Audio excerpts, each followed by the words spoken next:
যিসকল ছাত্ৰ ছাত্ৰী গুৱাহাটী বিশ্ববিদ্যালয়ৰ অধীনত BA BCom আৰু BSc first semester third semester fifth semester আৰু ছিক্স সেমিষ্টাৰ পঢ়ি আছে সেইসকল ছাত্ৰ ছাত্ৰীৰ বাবে গুৱাহাটী বিশ্ববিদ্যালয়ৰ ফালৰ পৰা আহিলে এটা গুৰুত্বপূৰ্ণ জাননী। এই জাননীত লিখিলে যে কোনোৱে যদি তেওঁলোকৰ এতিয়ালৈকে অনলাইন যোগে ফৰ্ম ফিল আপ কৰা নাই তেতিয়াহ'লে তেওঁলোকৰ যি অনলাইন ফৰ্ম ফিল আপ কৰা যি ডেটটো আছে এই ডেটটো বঢ়াই দিছে আৰু কোনোবাই যদি অনলাইন ফৰ্ম ফিল আপ কৰাৰ সময়ত কিবা অসুবিধা হৈছে তেতিয়াহ'লে তেওঁলোকৰ যি এক্সামিনেশ্যন ফৰ্ম ফিল আপটো আছে এই ফৰ্ম ফিল আপৰ যি ডেটটো আছে বঢ়াই দিছে আৰু তেওঁলোকে এক্সাম ফৰ্ম ফিল আপ কৰা যিটো ফিজ আছে এই ফিজটো তেওঁলোকে কলেজত জমা দিবলৈ কৈছে। লগতে যিসকল থাৰ্ড সেমিষ্টাৰ পৰীক্ষা কেনচেল হৈছিলে তেওঁলোকৰ যি এছাইনমেণ্ট আছে এই এছাইনমেণ্টবিলাকৰ বাবেও গুৱাহাটী বিশ্ববিদ্যালয়ে এটা জাননী প্ৰকাশ কৰিছে। লগতে যিসকলে ফাৰ্ষ্ট সেমিষ্টাৰ ফিফথ সেমিষ্টাৰ পৰীক্ষা দি আছে অনলাইন যোগে তেওঁলোকৰ বাবে এটা জাননী প্ৰকাশ কৰিছে আৰু ছিক্স সেমিষ্টাৰ পৰীক্ষাৰ বিষয়ে এটা জাননী প্ৰকাশ কৰিছে। গোটেইখিনি মিলাই এটা দীঘলীয়া জাননী প্ৰকাশ কৰিছে গুৱাহাটী বিশ্ববিদ্যালয়ে। এই জাননীটোত কি লিখিছে গোটেইখিনি কথা আমি আজি এইটো ভিডিঅ'তে আলোচনা কৰিম। ভিডিঅ'টো অকণমান স্কিপ নকৰি সম্পূৰ্ণ চাই থাকিবা আৰু ভিডিঅ'টো আৰম্ভ কৰাৰ আগতে মই এটা সৰু অনুৰোধ জনাইছোঁ,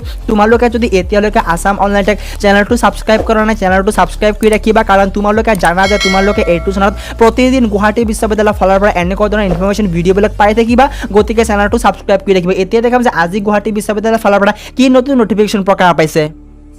দেখা পাইছা বন্ধু বান্ধৱীসকল, গুৱাহাটী বিশ্ববিদ্যালয়ৰ ফালৰ পৰা আজি এটা নতুন নটিফিকেশ্যন প্ৰকাশ পাইছে। ইয়াত লিখিছে notice regarding the conducting of TDC first semester examination 2020 CBCS and non CBCS semester fifth examination batch 2015 and 16 including IDOL end semester six examination 2020 following information are hereby notified for all concern. ইয়াত লিখিছে for semester six batch 2015 and 16 online form fill up going through Google Form. The last date has been extended 14 August 2021. ইয়াত কৈছে due to some technical issues. ইয়াত কৈছে যিসকল ছাত্ৰ ছাত্ৰী গুৱাহাটী বিশ্ববিদ্যালয়ৰ অধীনত BA BCom আৰু BSc ছিক্স সেমিষ্টাৰ বেচ 2015 আৰু 16 তেওঁলোকৰ যি অনলাইন যোগে ফৰ্ম ফিল আপ চলি আছে এই অনলাইন যোগে ফৰ্ম ফিল আপৰ কিছু টেকনিক্যাল ইস্যুৰ বাবে তেওঁলোকৰ অনলাইন যোগে ফৰ্ম ফিল আপ কৰা যিটো লাষ্ট ডেটটো আছে এই লাষ্ট ডেটটো বঢ়াই দিছে আৰু তেওঁলোকৰ 14 আগষ্টলৈকে তেওঁলোকে অনলাইন যোগে ফৰ্ম ফিল আপ কৰিব পাৰিব। আৰু কোনোবাই যদি অনলাইন যোগে পে'মেণ্ট কৰিবলৈ কিবা অসুবিধা হৈছে তেতিয়াহ'লে তেওঁলোকে কলেজত জমা দিব পাৰিব আৰু তেওঁলোকৰ যি ৰিচিপ্টটো আছে ডাউনলোড কৰিবলৈ কিবা যদি অসুবিধা হয় তেওঁলোকে কলেজত যাব পাৰে। আৰু তেওঁলোকৰ যি মেজৰ কেণ্ডিডেট আছে তেওঁলোকৰ 800 rupees তেওঁলোকে কলেজত জমা দিব লাগিব আৰু যিসকল ছাত্ৰ জেনেৰেল আছে তেওঁলোকে 680 rupees কলেজত জমা দিব লাগিব। এতিয়া কথাটো হ'ল যে যিসকলে এতিয়ালৈকে ফৰ্ম ফিল আপ কৰা নাই তেতিয়াহ'লে তেওঁলোকে 14 আগষ্টলৈকে তেওঁলোকে ফৰ্ম ফিল আপ কৰিব পাৰিব আৰু তেওঁলোকৰ যি ফৰ্ম ফিল আপ কৰা ফিজ আছে এই ফিজটো মেজৰ কেণ্ডিডেটৰ বাবে 800 rupees আৰু যিসকল জেনেৰেল আছে তেওঁলোকে 680 rupees কলেজত জমা দিব লাগিব।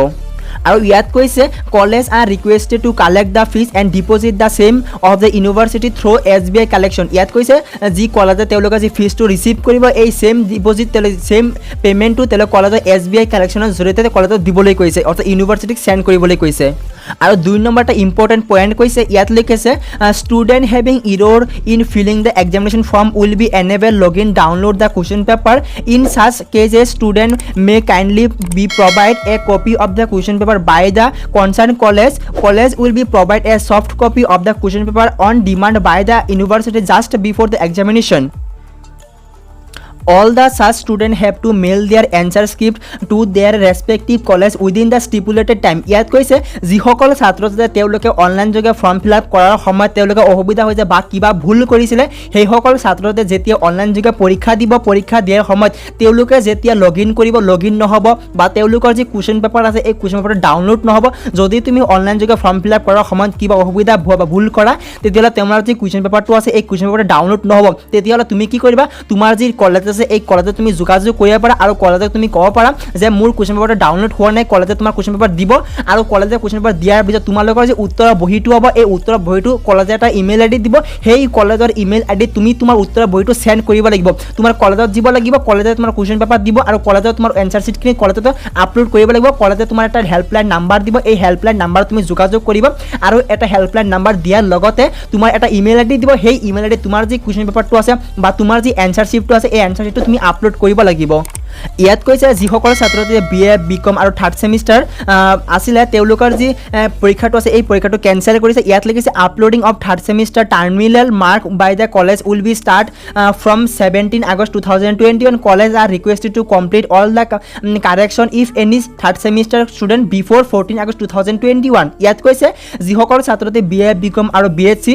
থাৰ্ড সেমিষ্টাৰ আছে তেওঁলোকৰ যি ইণ্টাৰনেল মাৰ্কটো আছে এই ইণ্টাৰনেল মাৰ্কটো দিয়া তেওঁলোকৰ 17 আগষ্টৰ পৰা দিয়া আৰম্ভ কৰিব কৰিবা আৰু কিবা যদি অসুবিধা দিলে বা কিবা যদি কাৰেকশ্যন কৰিব লাগিব এই কাৰেকশ্যনখিনি কলেজে 14 আগষ্টৰ ভিতৰত সম্পূৰ্ণ কৰিবলৈ কৈছে তোমালোকে এছাইনমেণ্টৰ ওপৰত কিমান মাৰ্ক দিয়া হ'ব ইয়াত এটা চাৰ্ট দেখা পাইছে ইয়াত কৈছে assignment for subject without practical তোমালোকে 50 মাৰ্ক দিয়া হ'ব ফুল মাৰ্ক 50 আৰু কৈছে assignment for subject with practical তোমাৰ 30 মাৰ্কছ দিয়া হ'ব ইয়াত কৈছে তোমালোকে যেতিয়া তোমালোকৰ যি এছাইনমেণ্টটো আছে এই এছাইনমেণ্টটো তোমালোকে কলেজত যেতিয়া জমা দিবা কলেজে কি কৰিব 15 আগষ্টৰ বা 15 ছেপ্টেম্বৰৰ ভিতৰত তোমাৰ যি এছাইনমেণ্টখিনি আছে এই এছাইনমেণ্টখিনি স্পীড পোষ্টৰ জৰিয়তে ইউনিভাৰ্চিটিলৈ সেন্ড কৰিব লাগিব 15 ছেপ্টেম্বৰৰ ভিতৰত বা তোমালোকৰ যি এছাইনমেণ্ট আছে এই এছাইনমেণ্টকেইটা তোমালোকৰ 31 আগষ্টৰ ভিতৰত কলেজত জমা দিব লাগিব আৰু কলেজে কি কৰিব তোমালোকৰ যি এছাইনমেণ্টখিনি আছে বা ফিজিকেল প্ৰেক্টিকেল আছে এই প্ৰেক্টিকেল কেইটা সকলোখিনি তোমালোকৰ স্পীড পোষ্টৰ জৰিয়তে নিজৰ কলেজে 15 ছেপ্টেম্বৰৰ পিছত বা 15 ছেপ্টেম্বৰৰ ভিতৰত কলেজক বা ইউনিভাৰ্চিটিক সেন্ড কৰিব লাগিব 6 নম্বৰ দফাত এটা কথা লিখিছে ইয়াত লিখিছে college have to complete the process of the uploading off mark of internal assessment and project practical of semester 1st 3rd 5th and 6th in the GU portal on or before 15 September 2021. The practical mark will be for the area candidates non-CBCS and for the those rule number is not available in the GU portal college can email. ইয়াত কৈছে যিসকল ছাত্ৰতে non CBCS আছে এৰিয়াৰ বেটছৰ তেওঁলোকৰ যাৰ email ID বা তেওঁলোকৰ যাৰ ৰোল নাম্বাৰ নাই তেওঁলোকে এটা GU পৰ্টেলত সেন্ড নকৰি তেওঁলোকে এটা ইমেইল আইডি দিছে এই ইমেইল আইডি তোমালোকৰ সেন্ড কৰিবলৈ হৈছে দেখা পাইছে ইমেইল আইডিটো দিয়া আছে pranavdas.gu@gmail.com এই যি ইমেইলটো দেখা পাইছে এই ইমেইল আইডিত নিজৰ কলেজত সেন্ড কৰিব 15 ছেপ্টেম্বৰৰ আগত ইয়াত কৈছে যিসকল ছাত্ৰছাত্ৰী গুৱাহাটী বিশ্ববিদ্যালয়ৰ অধীনত তেওঁলোকে যি ফৰ্ম ফিল আপ কৰি আছিলে 6 ছেমিষ্টাৰ ৰেগুলাৰ আৰু এৰিয়াৰ বেটছৰ তেওঁলোকে যি কলেজে এপ্ৰুভ কৰিব এই কলেজে এপ্ৰুভ কৰা লাষ্ট ডেটটো এক্সটেণ্ড কৰিছে 16 আগষ্টলৈকে তেওঁলোকৰ কলেজে এপ্ৰুভ কৰা যি লাষ্ট ডেটটো আছে এই লাষ্ট ডেটটো এক্সটেণ্ড কৰিছে আৰু লিখিছে for approval of arrear candidates batch 2015 and 16 list will be provide for the college by the GU office before 15 August 2021 Guwahati বিশ্ববিদ্যালয়ৰ ফালৰ পৰা আজিও এটা এছঅবি প্ৰকাশ পাইছে এই এছঅবিটো লিখিছে তোমালোকে যি এছাইনমেণ্টটো জমা দিবা এই এছাইনমেণ্টৰ ওপৰত তেওঁলোকে এটা ছেমিষ্টাৰ বা তেওঁলোকে যি এটা এছঅবি প্ৰকাশ পাইছে তোমালোকে এছাইনমেণ্টটো কেনেকুৱা ধৰণৰ হ'ব ইয়াত লিখিছে যিসকলে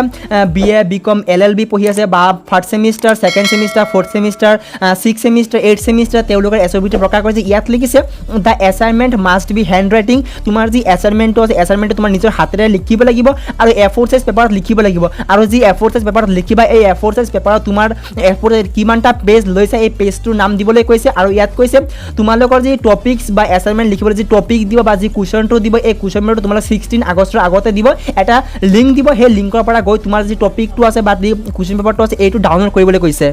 আৰু তোমালোকৰ যি এছাইনমেণ্টটো আছে এই এছাইনমেণ্টটো কৈছে the complete assignment will be submit reach the office of the principal respective college on or before 30 August 2021 ইয়াত তোমালোকৰ যি এছাইনমেণ্টখিনি হ'ব এই এছাইনমেণ্টখিনি তোমালোকৰ কলেজত 30 আগষ্টৰ ভিতৰত জমা দিবলৈ কৈছে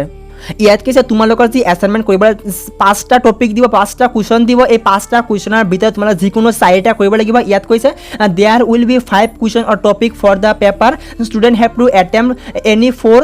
আউট অফ 5